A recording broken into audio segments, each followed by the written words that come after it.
Barcelona versus inter Milan, champions league semifinal first leg, 6 গোলের classic match.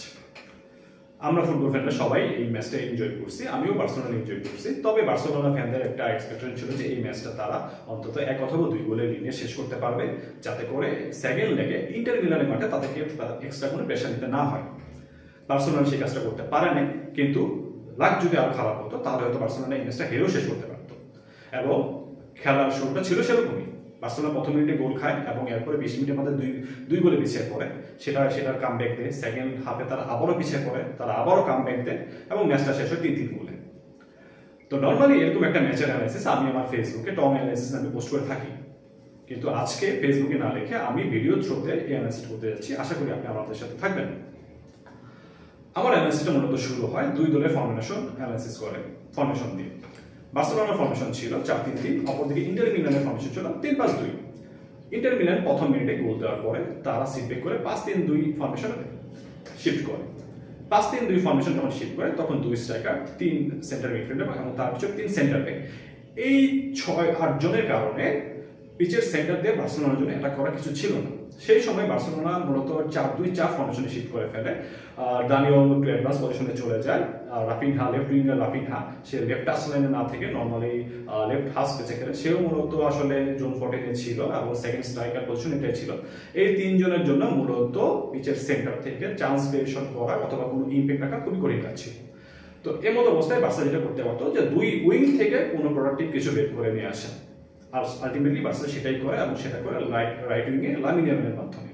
তো Lamine Yamal এখানে কিভাবে technically important ছিল, আমরা যদি 5-3-2 ফরমেশনের উইকনেসটা দেখি, এখানে যে উইং ব্যাক থাকে তার সাথে সেই পাশে ওয়াইড সেন্টার ব্যাকের একটা ডিস্টেন্স তৈরি হয়ে যায়, যে ডিস্টেন্সটাই আসলে কাজে লাগাতে হয় এই 5-3-2 শেপের ডিফেন্ডিংটা ব্রেক করতে। এবং বার্সেলোনা এবং লামিন ইয়ামালকে দিয়ে সেই কাজটাই ফ্লিকের বার্সেলোনা গতকালকে করে এবং এখানে প্রথম গোলটা আসে, এরপর সেকেন্ড গোলটা আসে, তারপরে বার্সেলোনা ফার্স্ট হাফে একটা ইকুয়ালাইজেশনে আসতে পারে। এখানে কিছু কি ফ্যাক্টর, যেহেতু ইন্টার মিলান ম্যাক্সিমাম টাইম তারা 5-3-2 শেপে সেন্টার ডিফেন্ড করতেছিল, তো সেন্টার দিয়ে আসলে কিছু করার ছিল না, যে কারণে অলমো, ফেরান এবং রাফিনহার কোনো ক্রিয়েটিভিটি আমরা দেখতে পাইনি।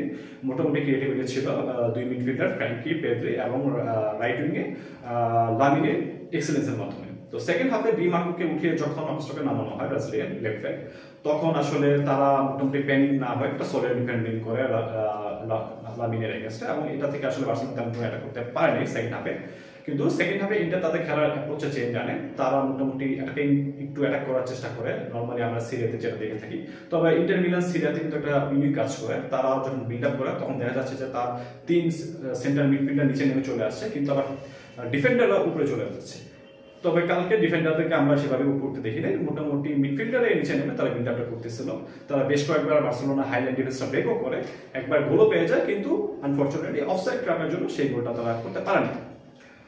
তো এখানে বার্সেলোনা সেকেন্ড হাফে আমরা দেখি যে কুন্দে যখন ইনজুর্ড হয়ে চলে যায় তখন থেকে আসলে লামিনের ইফেক্টিভনেসও কিছুটা কমে যায়, এবং অপর উইংয়ে লেফট উইংয়ে জেরার্ড মার্টিনের উপরে আসলে অনেক গুরুদায়িত্ব ছিল লেফট সাইড থেকে অ্যাটাকিং করার, সেখানে সে আসলে ব্যর্থ ছিল।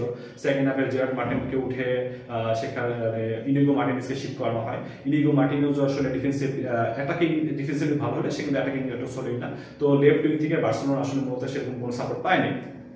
এটা একটা উইকনেস ছিল বার্সেলোনা আলটিমেটলি।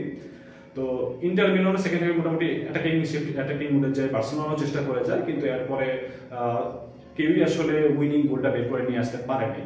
এখানে ইন্টারে দেখতে হবে যে ইন্টার মিলান 2টা গোল আদায় করছে, 2টা গোল ছিল সেট পিস থেকে।